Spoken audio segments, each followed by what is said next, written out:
What matters relating to the Special Task Force have you discussed with Mr. Sibanyoni?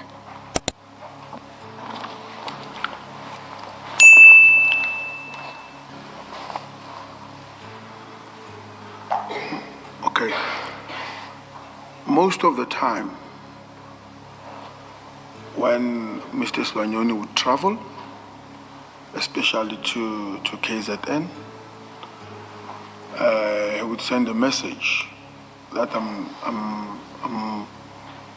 traveling to KZN. I don't trust that place. Can you inform the PC that I'm coming that side, for in case he must know in terms if I need help.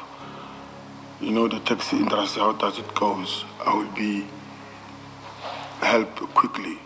Then I would inform the PC that he can organize that day. Mr. Sibanyoni, they are having a meeting there, and they are requesting the assistance. Then General Mkona said it must be a formal request. Then I'll revert back to Mr. Sibanyoni, and they'll write a formally a request from the Santiago offices. What if one of the most powerful figures in South Africa's taxi industry suddenly gets arrested in alleged extortion case? A man surrounded by wealth, luxury cars, political connections, taxi wars, and years of controversy. Now, police have confirmed that Joe Ferrari Sibanyoni is among 3 people arrested in Mpumalanga in a developing extortion investigation. But who exactly is Joe Ferrari? Why has his name terrified rivals and dominated headlines for years? And what do we actually know about this latest arrest? Tonight, we break down the rise, the power, the allegation, and the unanswered questions surrounding one of South Africa's most controversial taxi kingpins, Madoda Joe Sibanyoni.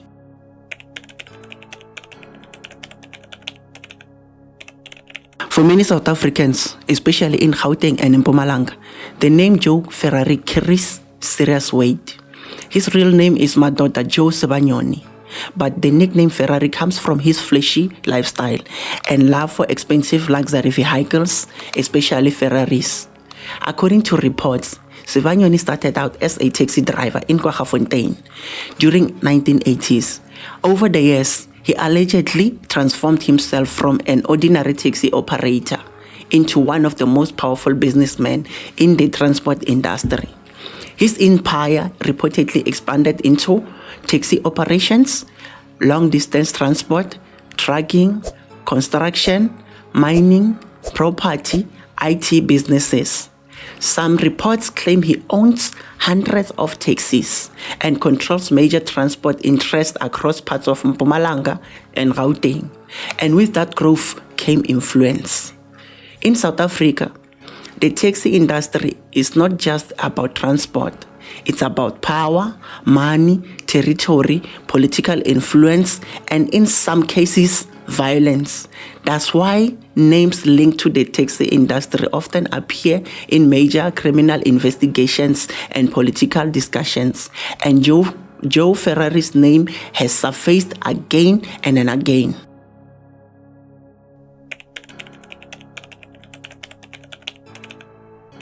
Are you there, Sergeant? I wanna first hear which page is that? 277. Okay, I see. I'm here. You see that on the screenshot where it says yesterday. Now we know that the screenshot is date stamped the 30th of April. So yesterday would have been the 29th of April. You say to Mr. Sibanyoni at 1831, Khotsong Sion, I am ready. You see that? That's correct. What were you ready for?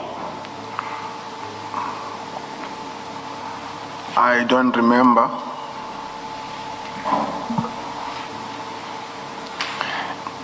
But the next day, he sent you an access code, entry code, to a residential estate for a 4 o'clock meeting. You see that? That's correct. Was that a 4 o'clock meeting held at his personal residence? That's correct. In 2022, things became even more dramatic. Reports emerged that Joe Ferrari survived an assassination attempt outside his estate in Centurion. Gunmen reportedly opened fire, and investigators later linked suspects and vehicles to the shooting. That incident intensified speculation about underworld rivalries and power struggles connected to the taxi industry. Because in South Africa, taxi wars are not just business disputes. They can become deadly.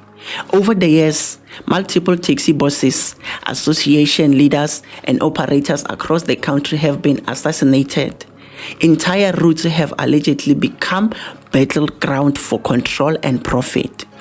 And because Joe Ferrari was already a controversial figure, the assassination attempt only increased public fascination around him.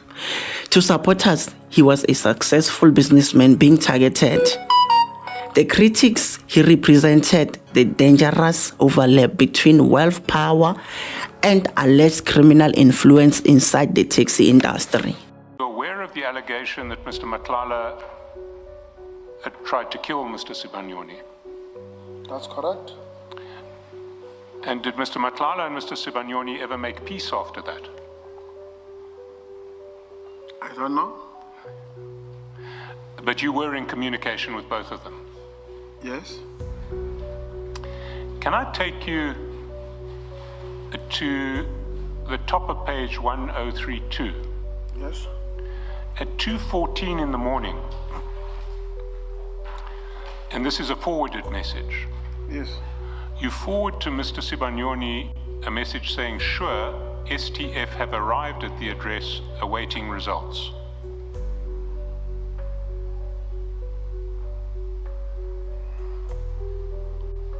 Do you remember who sent you that? Well, do you remember which address that related to? That is 2 a.m. 2 a.m. on the 6th of December 2024. I can't recall. Who would have forwarded you a message? Who would have sent you a message telling you that the STF have arrived at an address? Which commander of yours? Which one? Which commander of yours would have sent you a message at 2 in the morning on the 6th of December 2024 saying the STF have arrived at an address? But there is another side to the Joe Ferrari story. Supporters describe him very differently. Some people see him as a philanthropist, a community leader, a church member, a businessman who gives back. Reports say he has funded community upliftment projects through the Joe Sibanyoni Foundation. In many communities, wealthy taxi bosses are often seen as more than businessmen. They sponsor funerals, help families financially, support churches, create jobs, and sometimes provide opportunities where government support is lacking. That dual image is part of what makes figures like Joe Ferrari so controversial. To some people, he is feared, to others, respected, and to others, both.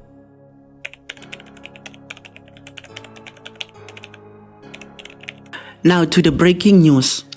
Police have confirmed that Joe Ferrari Sibanyoni was arrested alongside 2 other suspects in Mpumalanga. The arrest reportedly happened on the 12th of May 2026. Authorities have linked the arrest to an alleged extortion investigation. But here's the important part. At the time of recording this video, police have not yet publicly released detailed charges. So right now the word commonly appearing in report is extortion. That's all we officially know for now. We do not yet know the exact allegations, who the complainants are, whether money was demanded, whether businesses were targeted, or how extensive the case might be.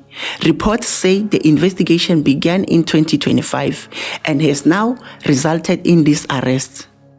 The suspects are expected to appear in court, and once court documents become public, we'll likely learn far more about what police are actually alleging.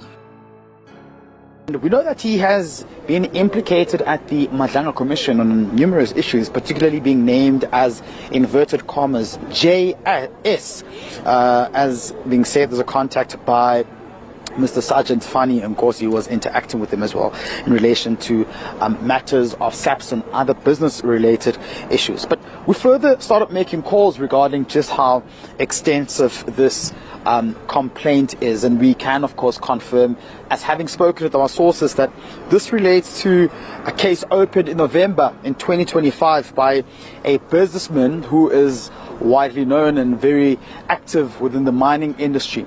He opened a case of extortion, and from where we are currently, we understand that more charges could be added as investigations are going. So it was a joint operation, right? You had members of SAPS from Mpumalanga who have been investigating this case. Organized crime here as well, part of it, and of course executing this, ensuring that there is no pushback on the scene was the special task force unit that was on site as well. And at the time when they went to his house, we believe that most of his security detail wasn't there, so they could then take him in.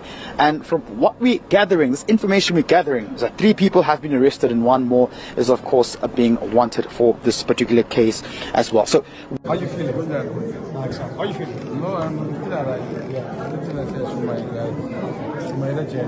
yeah. Do you believe that the state has no case here against you? No, case angeni. Mina ngithi okwamanje ngizoshumayela njengoba kuneyibothe ejele kodwa ngiba ngizila kaNkulunkulu. Ngesikhathi sokuthi manje ngishumayela ejele kuphela. Are you innocent? Innocent. Mina nginceke kaNkulunkulu. Okay, thank you sir. Sure, thank you. For now, Joe Ferrari Sibanyoni remains an accused person. The charges are still developing. The allegations have not been tested in court, and South Africans will be watching closely as this case unfolds.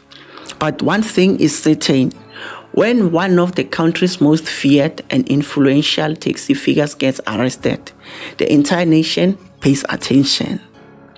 What do you think? Is the beginning of a major crackdown, or just another controversial chapter in South Africa's taxi industry power struggles? Comment below, and if you want more deep investigations, crime breakdowns, and South African current affairs stories, subscribe and turn on notification, because this story is far from over.